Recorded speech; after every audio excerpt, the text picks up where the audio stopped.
మన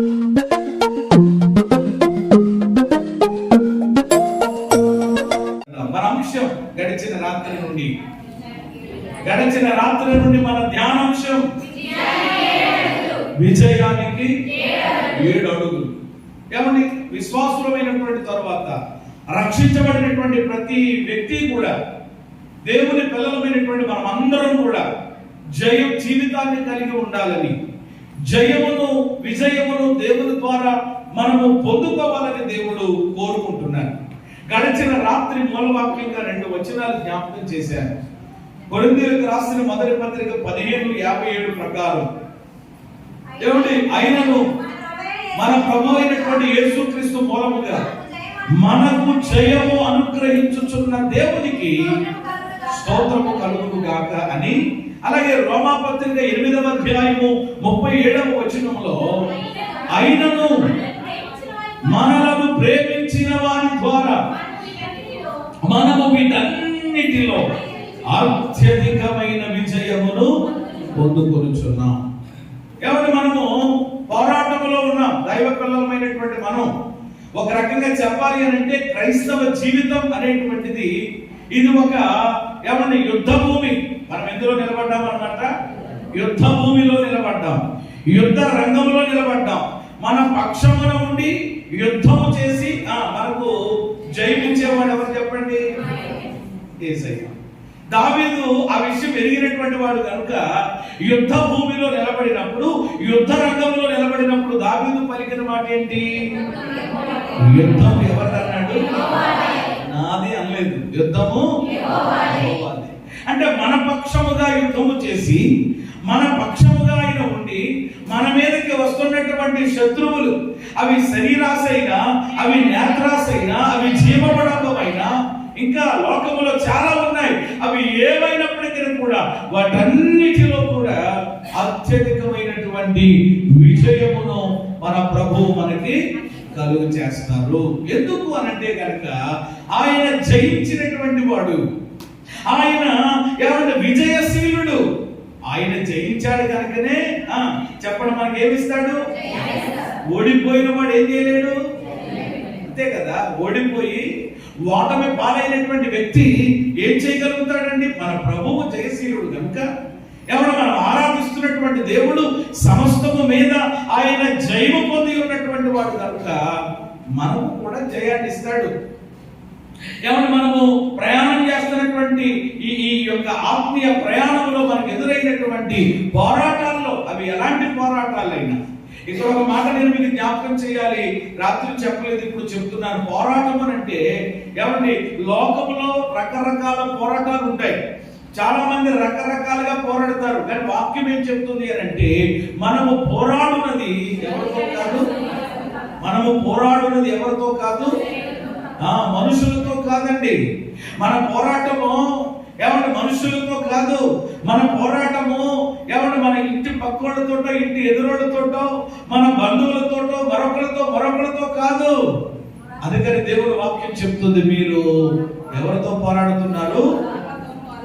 అధికారులతోనూ, ప్రస్తుత అంధకార సంబంధులకు, లోక నాథులతోనూ, ఆకాశ మండలంలో ఉన్నటువంటి దురాత్మల సమూహములతోనూ మీరు పోరాడుచున్నారు. హల్లెలూయా. అది వీటితో పోరాడు. కానీ చాలా మంది వీటితో పోరాడు. దెయ్యంతో పోరాటం రాదు చాలా మందికి. ఏమంటే దెయ్యంతో పోరాటం చేయడం రాదు, కానీ మనుషులతో పోరాడతారు. ఏమంటే దాని కొరకు ఎక్కడికైనా వెళతారు, ఎంత దూరమైనా వెళతారు, ఏమండి ఏమైనా చేస్తారు, కానీ మనం పోరాడేది మనుషులతో కాదు. ఇదిగో ఇలా ఉంది. అలాగే బైబిల్లో మరొక స్థలంలో కొలసీ పత్రికలో చదవకూడదు కానీ జ్ఞాపకం చేస్తున్నాను. ఒక ఆయన ఉన్నాడు, ఆయన ఎక్కడ పోరాడుతున్నాడు, ఎందులో పోరాడుతున్నాడు అని అంటే, ఆయన ప్రార్థనలో పోరాడుతున్నాడు. చెప్పండి ఎక్కడ? అది మన పోరాటం వేరు. అసలు మనమే ఒక ప్రత్యేకించబడిన వాళ్ళం. ఆ విషయం తెలుసుకోకుండా ఎక్కడెక్కడో కుస్తీలు పట్టి ఎక్కడెక్కడో మనం పోరాటాలు చేయాల్సిన పని లేదు. మనం పోరాడేది మనుషులతో కాదు, మనం పోరాడేది అది ప్రత్యేకంగా ఉందని దేవుని వాక్యం చెప్తుంది. ఎఫెసీ పత్రికలోనేమో ఈ మాటలు చెప్పారు పౌలు గారు, కొలసీ పత్రికలోనేమో ఎపఫ్రా అనేటువంటి వ్యక్తిని గురించి మాట్లాడుతూ ఆయన ఎక్కడ పోరాడుతున్నాడనంట, అది మనం చేస్తే పోరాటం ఎక్కడ చేయాలి? ప్రార్థనలో చేయాలి. మన పోరాటం ఏంటో, హల్లెలూయా. మన పోరాటం ఎందులో చేయాలండి? ప్రార్థనలో పోరాడు. ఇప్పుడు ఉదాహరణకి యాకోబు ఉన్నాడండి, ఎవరితో పోరాడాడంట?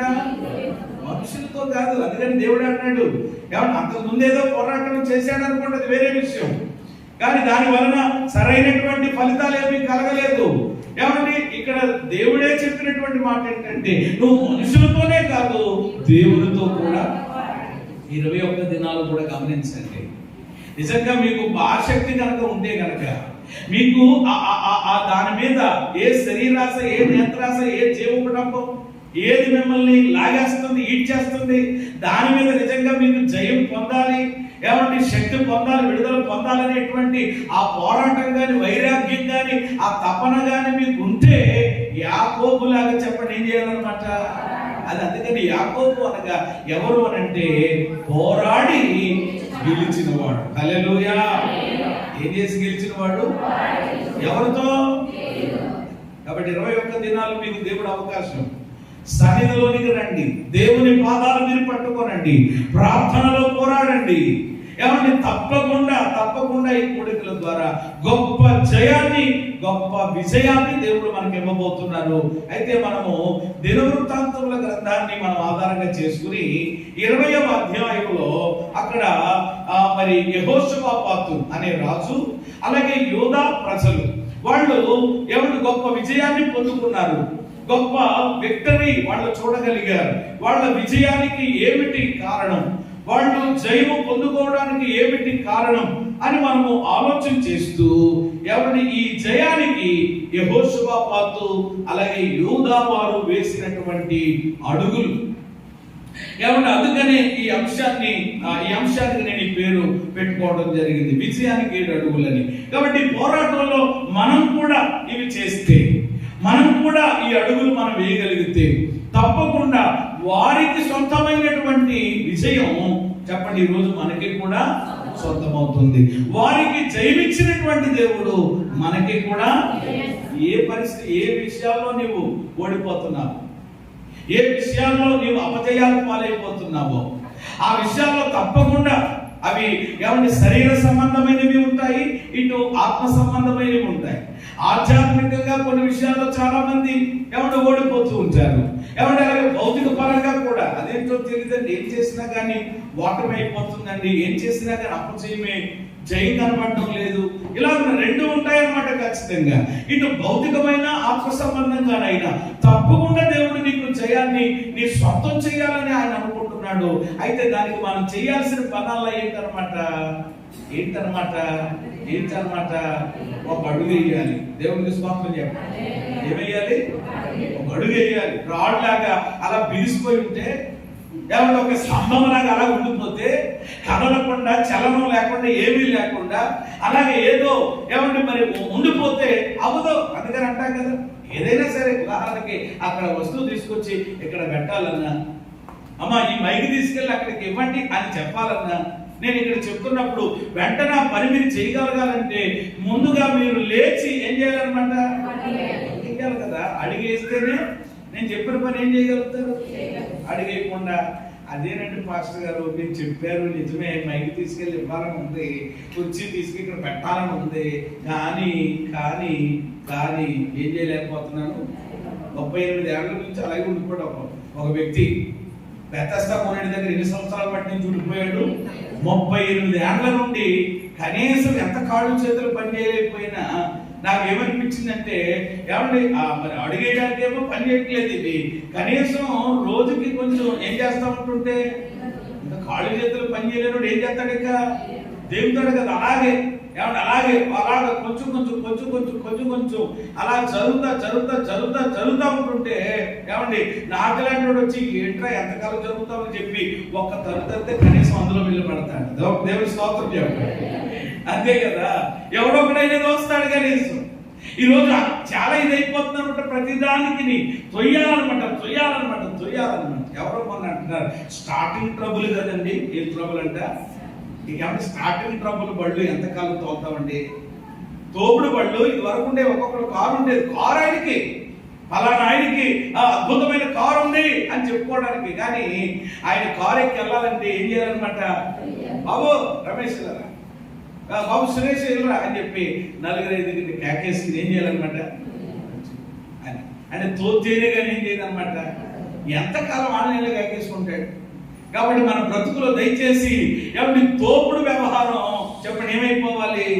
ఆగిపోవాలి. ఇంకా అర్థమాట గంటడం అనమాట. ముందుకి పాడతారా, ప్రార్థన చేస్తారా, వస్తారా, చేస్తారా, ఎంతకాలం ఇది తొయ్యడం? ఎవరి ప్రేమ దేవుడు పిల్లారా, ఇక తొయ్యకుండానే నీ అంతటి నువ్వే చెప్పండి ఏమైపోవాలన్నమాట. విజయం పొందాలి అనేటువంటి తపన, జయం పొందాలి అనేటువంటి మనసు, ఆసక్తి ఉంటే నీవుగానే చెప్పండి ఏం చేయాలన్నమాట? అడుగు వేయాలి. అడుగు వేస్తే దేవుడు అద్భుతం చేస్తాడు. స్తోత్రం చెప్పండి. అదే స్పందించమని నేను చెప్తా ఉంటుంటా. అడుగు వేస్తే దేవుడు ఏం చేస్తాడు? అద్భుతం చేయాలి అని ఏం చేయాలి? వేయాలి. లేగాలి. ముందు నువ్వు నీవున్నటువంటి పరిస్థితుల్లో నుండి, నీవున్న ఆ సోమరతనంలో నుండి, నీవున్న బద్ధకపు స్థితిలో నుండి, నీవున్నటువంటి ఇంకా ఏదైతే ఉందో సంథింగ్ నాకు తెలియదు, అందులో నుండి నీవు లేచి అడుగేయి. దేవుడు గొప్ప విజయాన్ని మనకి ఇవ్వబోతున్నారు. అందుకు వేళ్ళేసినటువంటి 2 అడుగులు గడిచిన రాత్రి చెప్పాను. మొదటి అడుగు చెప్తారా? దేవుని యొక్క విచారించడానికి మనసు నిలుపుకున్నాను. ఎవరి దగ్గర? అది ఈ రోజు ప్రియమైన దేవుడు బిడ్డలారా, జయమును దేవుడు మన సొంతం చేయాలంటే నువ్వు ఎవరెవరి దగ్గర ఎవరు విచారించే ప్రోగ్రామ్స్ పెట్టుకోకు. వాళ్ళ దగ్గర పుని రాగాలు తీయడానికి వాళ్ళ బుర్రపాడు చేసి నీ బుర్రపాడు చేసుకునే ప్రయత్నం చేయకుండా వెంటనే వచ్చేయాలన్నమాట ఆలోచన. ఈ కష్టం వచ్చింది, పరిస్థితి వచ్చింది, నేను నెమ్మదిగా వెళ్ళి దేవుని పాదాల దగ్గర కూర్చుని ఎవరిని విచారిస్తాను? ఎందుకంటే ఆయన విచారిస్తే ఆయనే ఎవరి సమస్యకు ఏం చూపిస్తాడు? పరిష్కారం చూపిస్తాడు. ఏదైనా ఆయన చేస్తాడు అనే ఆ మనసు దేవుని పిల్లలకి వెంటనే వచ్చేయాలి. వీళ్ళకి అదే వచ్చింది. ఎవరు? అదే మొదటి అడుగు. రెండవది, ఎప్పుడైతే దేవుని యొక్క విచారించాలి అని మనసు నిలుపుకున్నారో సేమ్ టైం వెంటనే వాళ్ళు చేసిన మరొక మంచి పని, వెంటనే వాళ్ళు వేసినటువంటి మంచి మరొక అడుగు ఏమిటి అని అంటే కనుక ఏం ప్రకటించుకున్నారు? మామూలుగా విచారణ చేయొద్దు. మామూలుగా విచారణ చేస్తే అయ్యే పని కాదు ఇది. ఎందుకంటే వాళ్ళ మీదకి దండెత్తి వచ్చింది ఎంతమంది? రాత్రి చెప్పాను కదా మా మీద. ఇప్పుడు ఒక్క రాజ్యమే ఎంతో మంది ఉంటారు. అలాంటిది 3 దేశాల వాళ్ళు, 3 రాజ్యాల వాళ్ళు దండెత్తి వస్తే అది చిన్న విషయం కాదు. కాబట్టి ఖచ్చితంగా ఏం చేయాలి? ఇప్పుడు ఉపవాస ప్రార్థన చేయాలి. ఇది రావాలి మనకి. ఇది ఖచ్చితంగా కొన్ని సమస్యలు వెంటనే అవ్వండి. కొన్ని విషయాల్లో మనం జయం పొందాలి అని అంటే కుదరదు. కొన్నాటిని మనం ఏం చేయాలన్నమాట? బంద్ చేయాలి. కొన్నాటిని బంద్ చేయాలి. అది నీకే తెలియాలి. అందుకని నేను ఈ ఉపవాస ప్రార్థనలో కూడా చెప్పను ప్రత్యేకంగా మీరు అలా చేయండి, ఇలా చేయండి. ఎందుకంటే అలా చెప్పాల్సినటువంటి పని లేదు. వాక్య జ్ఞానం ఎరిగినటువంటి వాళ్ళు వాళ్ళంతటా వాళ్ళే చేసుకోవాలన్నమాట. కొన్ని నాట్లకి ఇది చేయాలన్నమాట.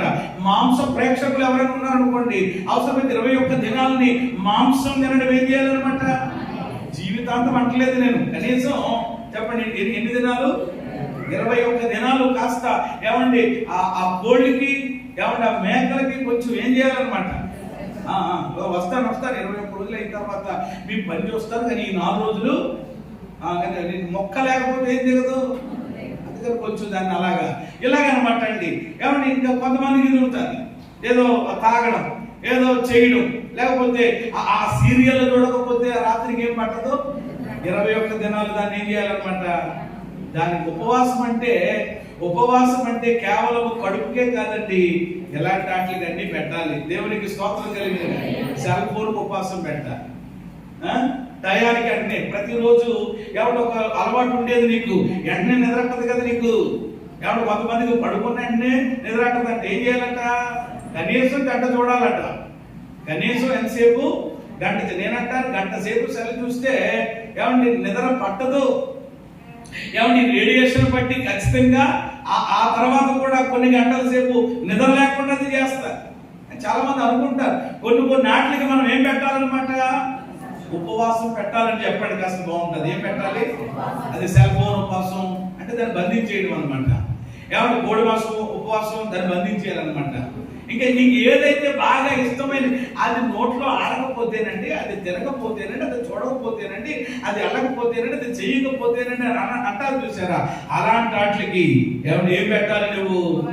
అది ప్రత్యేకంగా నేను మీకు చెప్పాల్సినటువంటి దేని చేత మీరు బలహీనపరచబడి ఏడవబడి ఇబ్బంది పడుతుంటున్నారో అది గనక ఏమంటే చంపుకోవడానికి ఏమంటే చేస్తే దేవుడు తప్పకుండా ఏమంటే జయాన్ని విజయాన్ని మనకు తప్పకుండా ఇస్తారు. ఆమె చెప్పండి అందరూ. రెండు మాటలు అయిపోయింది కదా, ఇక మూడవ అడుగు దగ్గరికి వచ్చేద్దాం. ఈ రాత్రి ప్రియమైన దేవుని బిడ్డలారా, ఈ ఒక్క మాట గురించే చెప్పి నేను త్వరగానే ముగించే ప్రయత్నం చేస్తాను. రండి, దినవృత్తాంతముల 2వ గ్రంథం 20వ అధ్యాయము 6 నుండి చదువుకుందాం.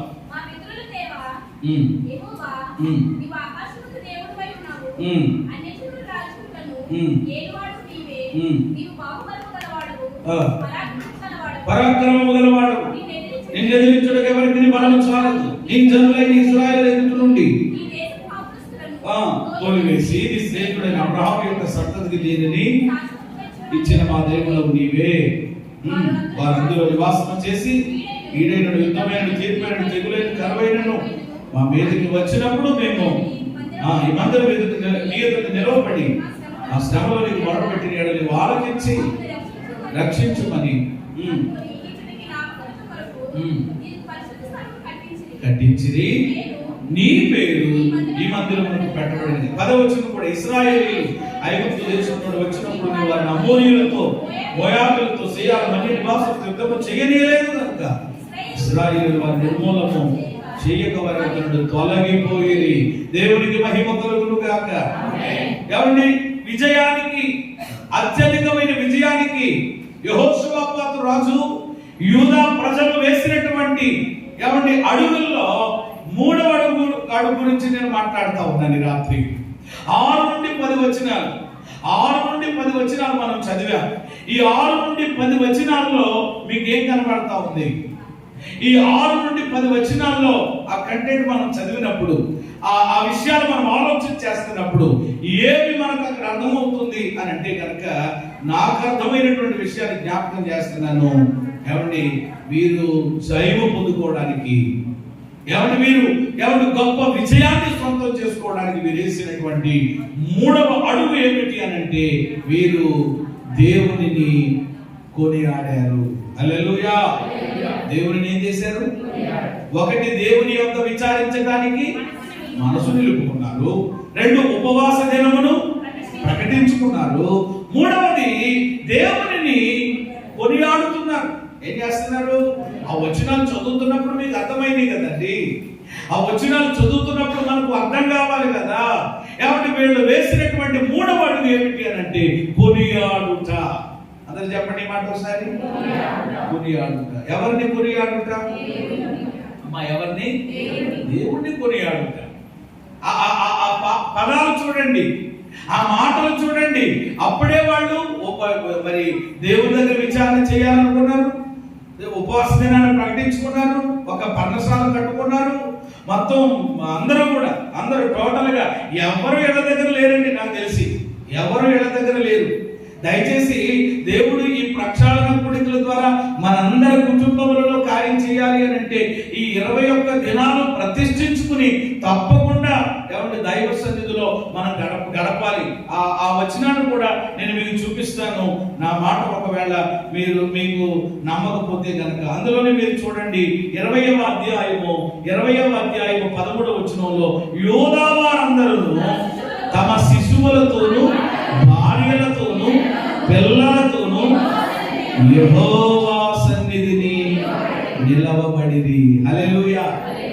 ఎంత అద్భుతమైన మాట అండి, ఎంత అద్భుతమైన మాట అండి. అది మీరు గమనించారో లేదో, యోధావారు ఏంటంట? అందరూ అనే మాట. యోధావారు అందరూ లేదు అక్కడ. యోధావారు అందరూ శిశువులతో. శిశువులు అంటే ఎవరు?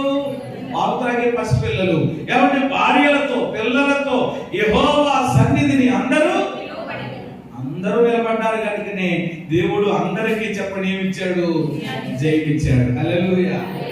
కాబట్టి కొంతమంది నాకు కాదులే నువ్వు వెళ్ళమ్మా, నువ్వు వెళ్ళు బాగా. నువ్వు ఎక్కడికి వెళ్తావు మరి? గోతులోకి పోతావా? నువ్వు ఎక్కడికి వెళ్తావు మరి? కొంతమంది ఇలాగను కూడా మందిరానికి వచ్చేటువంటి వ్యక్తుల గురించి నేను చెప్తున్నానండి. కాబట్టి ఎటకరించేటువంటి వాళ్ళు ఉన్నారు ఈరోజు సంఘంలో కూడా కొంతమంది.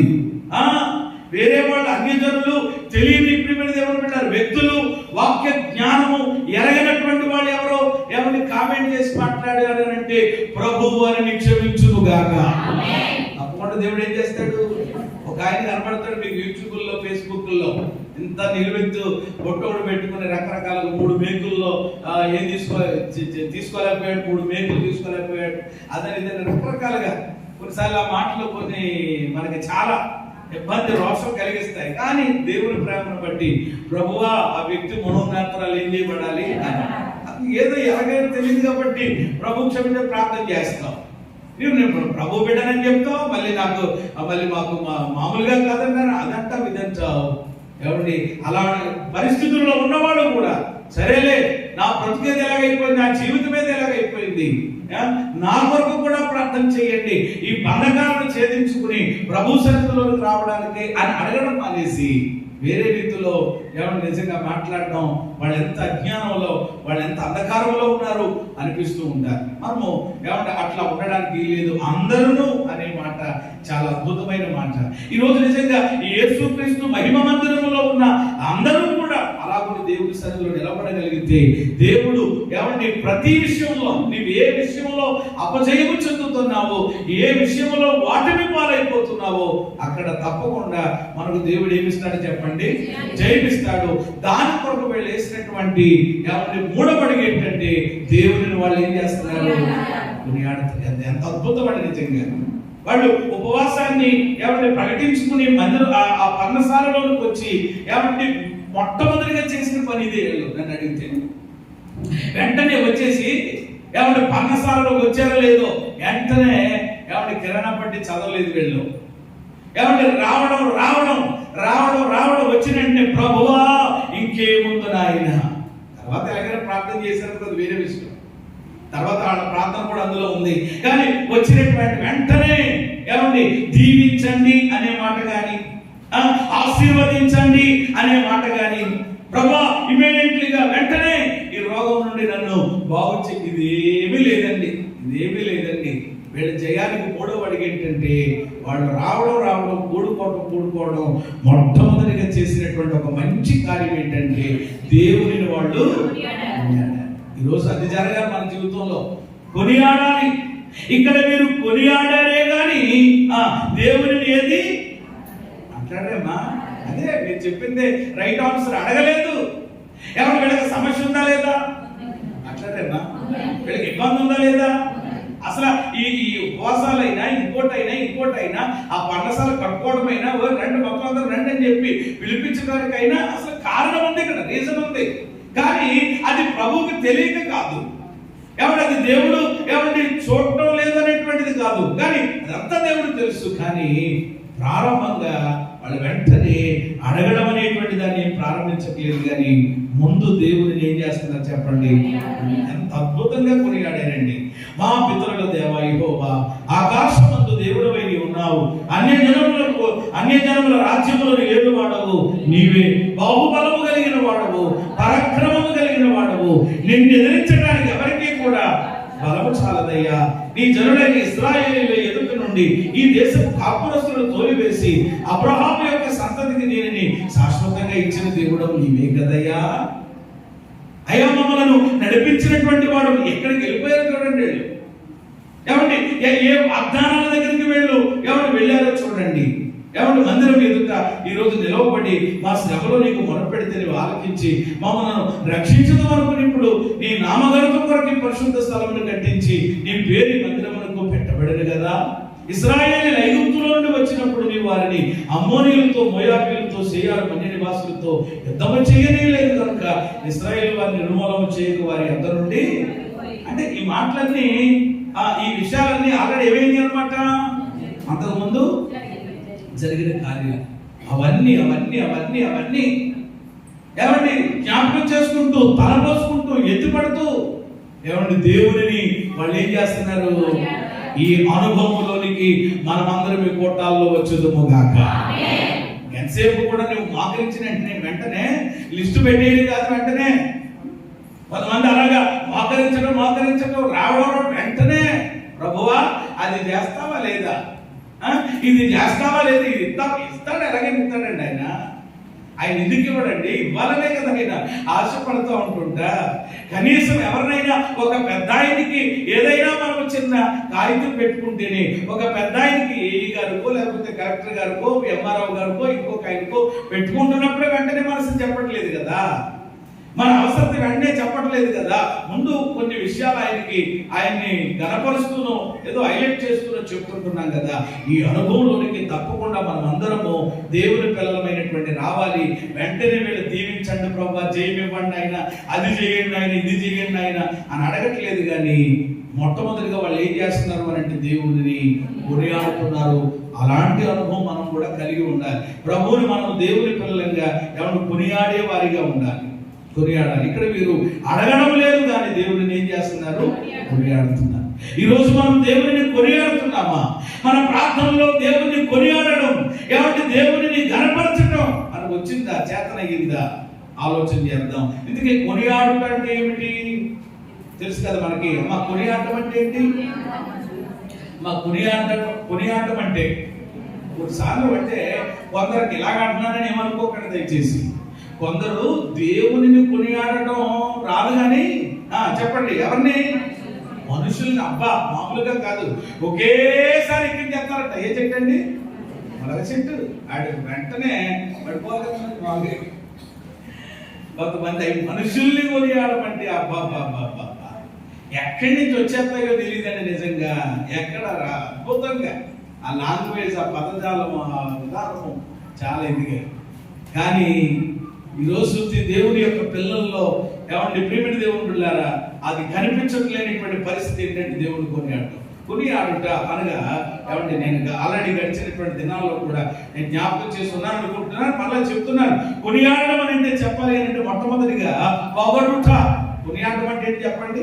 పొగడుట అంటే దేవుడిని మనం ఏం చేయాలి అంటే దేవుడు ఏమన్నా మీరు పొగడండి. చూడండి, ఆ సంవత్సరానికి ఒకసారి సంక్రాంతికి దేవుడికి వస్తుంటాడు ఒక ఆయన. అయ్యగారికి ఖండాలు, అమ్మగారికి అనేక మొదలెడతాడు. అయ్యగారు మామూలుగా ఆయన కాదు నిజంగా. అయ్యగారు ధర్మ ప్రభువులు. ఏ ప్రభువులు? అసలు అయ్యగారు ఏ ప్రభువు? మిషనరీ ప్రభువు చెప్పాలంటే అది తెలియదు పాపం అయ్యగారి సంగతి. అయ్యగారు అన్నప్పటికీ అంటే ఏంటంటే అలాగ రెండు మొక్కలు అనేటప్పటికి లోపలికి వెళ్ళిపోయి కొత్త చట్టం తెచ్చిచ్చేస్తారు. చూసారు ఎంత తెలివితేటలు ఏమంటే. కానీ కొంతమంది ఎన్ని పొగండివ్వండి చెప్పలే ఎక్కడ అలాగే ఉంది బాబా ఆ రిపీట్ దేవుడు అంటే ఆ వ్యక్తికి కూడా తెలిసిందండి ఈరోజు. చూసారా మనుషులు దేవుడిని అలాగే చెప్పి దేవుడేదో మీరు పొగడండి అని ఏదో దేవుడు ప్రేమిన దేవుడు పిల్లలారా అలాగున మన నుండి ఏమి ఆయన ఆశించట్లేదు. నన్ను పొగడండి అని ఎక్కడ దేవుడు అడగలేదు. ఆయన దేవుడు, ఆయన జీవం కలిగిన వాడు. అక్కడ రాసి పెట్టారు కదా, ఆయన పరాక్రమం కలిగిన వాడు, ఆయన అద్భుతమైనటువంటి దేవుడు కనుక ఖచ్చితంగా ఆయన ఏం చేయాలి? ప్రకటన చెప్పాలంటే పొగడకుండా ఉండలేడండి ఎవడు. అసలు దేవుడు గొప్పతనం తెలిస్తే బైబిల్లో మీరు చూడండి, ఎవరైనా కానీ పరలోకం ఏం చేస్తున్నాయండి? పొగడతానే ఉంది. ఏమని? పరిశుద్ధుడు. దేవుని గొప్పతనం ఎరిగిన వ్యక్తి, దేవుని యొక్క బలము, దేవుని శక్తి చేతకానటువంటి వాళ్ళకే ఆ విధానం రాకపోవచ్చు. కానీ దేవుని ఉనికి, దేవుని గొప్పతనం, దేవుని యొక్క ఏమండి ఆ ఉన్నతమైనటువంటి స్థితి, ఆ ఔన్నత్యం పెరిగితే తప్పకుండా మనం పొగడుట. రెండవదిగా కీర్తించుట, మూడవదిగా గణపరచుట, నాలుగవదిగా ఆరాధించుట. కొనియాడుటానంటే ఇన్ని అర్థాలు వస్తాయి. అంటే ఈ రోజు ప్రేమ దేవుడు బిడ్డలారా ఈ అడుగు వేయాలి మనం. అంటే ఖచ్చితంగా మన ప్రార్థనలో ఎవరు దేవుడిని చెప్పండి ఏం చేయాలి? పొగడాలి. ఏం చేయాలి? కీర్తించాలి. ఏం చేయాలి? ఆయన ఏం చేయాలి? వర్షిప్ చేయాలి మన ప్రార్థన. అది అప్పుడు అన్నమాట. నిజంగా ఇప్పటికే మనం ఇలాగా చేసేటప్పటికి ఇంకా ఏమని మనం ఇంకా నువ్వు జరగక మునిపే ఆ టయానికి దేవుడు వెంటనే పిల్లలకి కొన్నిసార్లు పిల్లలు చాలా తెలివిగా ఉంటారు తల్లిదండ్రుల విషయంలో కూడా. చక్కగా మమ్మీ నువ్వు చాలా ఎంత మమ్మీ డాడీలా కాదు అని అమ్మని ఏం చేస్తారనమాట, ఐస్ మామూలు ఐస్ అమ్మ పడిపోతారు. చక్కపల్లి డాడీ దగ్గర వెళ్ళి డాడీ అసలు ఎంత మంచి డాడీ అంటే ఐ లవ్ యూ డాడీ, నువ్వు అమ్మ కుళ్ళిది, అమ్మ నా మంచిది కాదు. చూసారా ఎంత అంటే ఎవరు పడిపోయారు ఇప్పుడు మొత్తం మీద ఈ పిల్ల ఎంత తెలివైందనంటే ఇద్దరినే పడవచ్చు. దేవుడికి స్తోత్రం కలిగింది. అంటే ఈరోజు మనము అంటే దేవుడు ఏదో పడిపోతాడు పడేయాలనేటువంటిది కాదు, ఉదాహరణగా ఉపమాన రీతిగా చెప్తున్నాను. అంటే మన ప్రార్థనలో విధానం ఉండాలి. అంతేగాని వెంటనే చూడండి, అప్పుడు ఎప్పుడైతే మమ్మీ డాడీ అని ఇలాగ అన్నామో ఏమన్నా ఆ పిల్ల అడగకుండానే ఏంటమ్మా నీకేం కావాలని అంటే ఆల్రెడీ అర్థమైపోతుంది అనమాట. కానీ అప్పుడు వెంటనే డాడీ ఇది కావాలి, మమ్మీ ఇది కావాలి. చూసారా, మన పరలోకపు తండ్రిని కూడా ఇప్పుడు అలాగని చెప్పి పొగడమన్నారని చెప్పి అలాగే ఇది కూడా చాలా ప్రమాదం అండి. పొగడమన్నారని ప్రార్థన చేయమని మైకిచ్చే గంట సేపు భూమిని ఆకాశమును దాని అందరి సమస్తమును కలగజేసిన ఓ గొప్ప దేవా, ఇక్కడ సూర్యుడిని చేసావా, ఈ చంద్రుడిని పెట్టావా, ఏమని నక్షత్రములా, ఈ వృక్షములా అని అంటే ఇక్కడ నేను డామని పడతాను. అక్కడ ఉన్నటువంటి వీళ్ళు ప్రతిదానికి చెప్పండి ఏం కలదు సమయం, వివేచన, జ్ఞానం. వల్ల అది కూడా ప్రమాదమే. పొగడమన్నారు కదా, కనపరచమన్నారు కదా అని చెప్పి విషయం వదిలేసేసి వాక్యం వరకు ప్రార్థన చేయమన్నారంటే ఈ పొగిడే కార్యక్రమం పెట్టుకుంటే మళ్ళీ ఇది అయిపోతుంది. అంటే ప్రతిదీ కూడా క్రైస్తవ జీవితం అంటేనే, ఆత్మీయ జీవితం అంటేనే చాలా బ్యాలెన్స్డ్ గా ఉండాలి. దేవునికి స్తోత్రం కలిగింది. నేను చెప్పే మాటలు కొంతమందికి ఎలా ఉంటాయి, దేనికి పాస్టర్ గారికి ఎలాగన్నారు కదా ఎలాగన్నా అని ఇంత తికమక అయిపోయే వాళ్ళు ఉంటారు చాలా మంది నాకు తెలిసి వాళ్ళు కూడా తికమక అవ్వడం కాదు. క్రైస్తవ విశ్వాస జీవితం అనేటువంటిది ఎలా ఉండాలన్నమాట, బ్యాలెన్స్. ఎలా ఉండాలి చెప్పండి, ప్రార్థన బ్యాలెన్స్ గా ఉండాలి, వాక్యము బ్యాలెన్స్ గా ఉండాలి. దేనికి ఎంతో దానికి అంత అనమాట. ఆ సమయాన్ని బట్టి, ఆ పరిస్థితిని బట్టి ప్రవక్త ఆత్మలు చెప్పండి ఎక్కడ ఉంటాయంట, ఎవరో స్వాధీనంలో ఉండవు. ప్రవక్తల ఆత్మలు ప్రవక్తల స్వాధీనంలో ఉంటాయి. దేవునికి స్తోత్రం కలిగినగా. నీ స్వాధీనంలో లేదంటే అది నీ పరిశుద్ధాత్మని కాదు. కొంతమంది స్వాధీనం తప్పేసి వెళ్ళిపోతారు, బ్రహ్మపరిచే ఆత్మలే. ఇంకా పూనేసది చేస్తూ ఉంటారన్నమాట. ప్రవక్తల ఆత్మలు స్వాధీనంలో ఉంటాయి. కంట్రోల్ సెల్ఫ్ వెంటనే ఆత్మదేవుడే దించేస్తారు. మళ్ళీ ఎవరు ఎత్తుమతి చేయడమో మళ్ళా ఈ కార్యక్రమాలు అక్కర్లేదు వెంటనే అర్థమైపోతుంది. అది పరిశుద్ధాత్మ కాబట్టి ఇలా ఉన్న ప్రతిదానికి ఈ వివేచన, ఈ జ్ఞానం, ఈ గ్రహింపు దేవుని పిల్లలు తప్పకుండా కలిగి ఉండాలి. వీరు ఇప్పుడు దేవుని ఏం చేస్తున్నారు చెప్పండి, కొనియాడుతున్నారు. ఎందుకు కొనియాడాలి అసలు దేవుణ్ణి? అమ్మ దేవుణ్ణి ఎందుకు కొనియాడాలి? కొనియాడమని ఆయన ఏమీ అడగలేదు, పొగడమని ఏమీ అడగలేదు. అడుక్కునేటువంటి దేవుడు ఏమీ కాదు. ఆయన మనం ఏమండి హృదయపూర్వకంగా చేస్తే ఆరాధన ఏదైనా దేవుడు తప్పకుండా దానిని అంగీకరించి మనల్ని ఆశీర్వదిస్తాడు. ఎందుకు కొనియాడాలి దేవుడిని? బైబిల్లో ఈ రాత్రి అంతా చెప్పగలను చాలా మాటలు, కానీ సమయాన్ని బట్టి అన్ని చెప్పలేదు. కానీ ఒకే చోట ఏమంటే 2 మాటలు చూపిస్తాను రండి. 117వ కీర్తన చాలాసార్లు చదువుకున్నాం కదా, చిన్న కీర్తన. 117వ కీర్తన 2 చరణాలు ఉంటాయి. యెహోవా కృప మన ఎడల ఎక్కువగా ఉన్నది, ఆయన విశ్వాస్యత నిరంతరము నిలుచును కాబట్టి సమస్త అన్యజనులారా యెహోవాను స్తుతించుడు, సర్వజనులారా ఆయనను కొనియాడుడి. చెప్పండి, ఏం చేయండి? అందరూ కొనియాడాలి. ఆడలేదని లేదు, ప్రతి ఒక్కరు కొనియాడతారు. ఒక రోజు వస్తుంది ప్రతి మోకాలు ఆయన ఎదుట వంగాలి, ప్రతి నాలుక ప్రభువుని. ఎవరైతే అంటున్నారో వాళ్ళు ఏమండి ఒక దినం రాబోతుంది తప్పకుండా ఏమంటే వాళ్ళ నోటితో ఒప్పుకోబోతున్నారు. ఏమంటే ఎందుకు దేవుని కొనియాడాలి అని అంటే ఈ కీర్తనలో మనకు కనబడుతున్నాయి ఒక 2 మాటలు. ఏమండి యెహోవా కృప మన ఎడల ఎలాగుంది? అది ఎందుకండి పాస్టర్ గారు ఏమండి కొనియాడండి, పొగడండి, కీర్తించండి అని అంటున్నారు మా ప్రార్థనలో. ఏమండి నేను ఏదో అవసరంతో ఉన్నాను వెంటనే అడగొద్దా? వెంటనే దేవుడు చెప్పొద్దా? చెబుది కానీ ఇదిగో ముందు దేవునికి ఎందుకు అని అంటే ఆయన కృప మన ఎడల ఎలా ఉంది? నిజంగా దేవుని కృప మన ఎడల ఇచ్చుగా ఉంది కాబట్టి, దేవుని కృప ఏమంటే మనం మన బ్రతుకుల్లో మన జీవితాల్లో కలిగి ఉన్నాం కాబట్టి ఈరోజు ఈ విధంగా ఈ ప్రతిష్ఠిత ప్రక్షాళన కూడికల్లో ప్రభుని ఏం చేయగలుగుతున్నారు? ఎంతో మంది అండి ఈరోజు ఎన్నో ఇబ్బందులు పడుతున్నటువంటి వ్యక్తులు ఉన్నారండి కుటుంబాలు. ఇదే సమయానికి హాస్పిటల్లో ఏమంటే ఇబ్బందులు పడుతున్నటువంటి వాళ్ళు ఉన్నారు. ఇదే సమయానికి జైల్లో ఏమంటే ఆ కోర్టు చుట్టూ తిరుగుతున్నటువంటి వాళ్ళు ఉన్నారు. ఇదే సమయానికి ఆ ఏమంటే అసమాధానంతో ఏమంటే నెమ్మది లేక బ్రతుకుతున్న కుటుంబాలు ఈరోజు ఎన్నో ఉన్నాయి. విజయవాడ పరిస్థితిని కనుక చూసుకుంటే అక్కడ కూడా చాలా ఇబ్బందులు. ఏమండి ఎక్కడ చూసినా దేశంలో రాష్ట్రంలో ఏమండి నెమ్మది లేని పరిస్థితులు కనబడతా ఉంటుంటే నిజంగా చెప్పాలి అంటే ఈరోజు మన ఎడల ఆయన కృపను చెప్పండి హెచ్చుగా ఉంచుతున్నాడు కదా. ఆయన దయ, ఆయన వాత్సల్యం ఎప్పటికప్పుడు ఆయన మన మీద కుమ్మరిస్తుంటున్నాడు కదా. నిజంగా ఆయన కృపను ధ్యానం చేస్తూ ఆయన కృపను తలంచుకుంటూ ఆయన మనం ఏం చేయాలి? కొనియాడాలి. కాబట్టి ఎందుకు కొనియాడాలి అంటే మొదటిది ఆయన ఎవరు చెప్పండి? కృప కలిగిన దేవుడు. ఏ దేవుడు? కృప చూపిస్తున్నాడు ఆయన.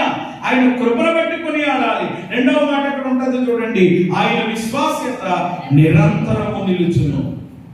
అంటే దేవుడు కృప కలిగిన వాడు. నెంబర్ 2 ఆయన ఎవరు చెప్పండి? విశ్వాస్యత కలిగిన వాడు. ఏం కలిగిన వాడు? విశ్వాస్యత అనే మాటకు అర్థం ఏమిటి?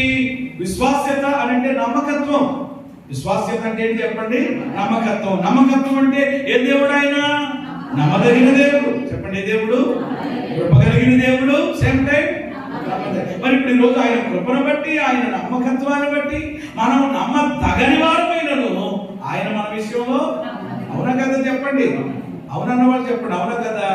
అవును కదా. మరి అందుకని మనం దేవుడిని ఏం చేయాలి? కొనియాడాలి. ఏమన్నా ఆయన విశ్వాస్యత మన మీద నిలుస్తా ఉంది. ఆయన నమ్మదగిన దేవుడిగా మన జీవితంలో ఉంటున్నాడు. ఆయన కృప కలిగినటువంటి దేవుడిగా ఉంటున్నాడు. కాబట్టి ఇవన్నీ నిజంగా మనకు అర్థమైతే నేను అంటాను, దేవుడిని కొనియాడకుండా ఎలా ఉంటావు? అది నీ ప్రార్థనలోనైనా ఏ విధంగానైనా. పరిశుద్ధ గ్రంథంలో కూడా చాలా మంది దేవుడిని చెప్పండి ఏం చేశారు? వాళ్ళ పేర్లు, వాళ్ళ వివరాలు ఇప్పుడు నేను చెప్పని అవసరం లేదు, కానీ చాలా మంది కొనియాడారు. ఏమండి ఇక్కడ కూడా ప్రేమ దేవుడు వెళ్ళారా? వీళ్ళు అదే చేస్తున్నారు. ఇక్కడ అదే చేస్తున్నారు. కొనియాడటం ద్వారా కూడా ఎన్నో మేలులు కలుగుతాయండి. దేవుణ్ణి కొనియాడితే, దేవుణ్ణి గణపరిస్తే, దేవుణ్ణి ఏమన్నా మనం ప్రేమ దేవుడు వెళ్ళారు అన్ని విషయాల్లో ఏమండి హెచ్చించగలిగితే, గణపరచగలిగితే తప్పకుండా తప్పకుండా ఆయన మన జీవితాల్లో గొప్ప మేలులు చేయడం మాత్రమే కాదు, కానీ ఈ మన పాఠాన్ని బట్టి ఆలోచన చేస్తే ఏమి సొంతం అవుతుంది మనకనంటే విజయం సొంతం అవుతుంది. హల్లెలూయా. విజయానికి యెహోషాపాతు రాజు యోధా వారు వేసినటువంటి 7 అడుగుల్లో 3వ అడుగు ఏంటి చెప్పండి? వాళ్ళు దేవుడిని ఏం చేశారు? మొదటి మాట చెప్పండి ఏం చేశారు? దేవుని యొక్క విచారించడానికి. రెండవదిగా ఏం చేశారు? ఉపవాసాన్ని ప్రకటించుకున్నారు. 3వది అంటే ఉపవాసం ఉన్నది ఎందుకు కొరకు అని అంటే దేవునికి వాళ్ళ సమస్య చెప్పుకోవడానికి, దేవునికి వాళ్ళ బాధ చెప్పుకోవడానికి. కానీ వెంటనే డైరెక్ట్ అవ్వలేదన్నమాట. వెంటనే డైరెక్ట్ అటాక్ చేయలేదన్నమాట.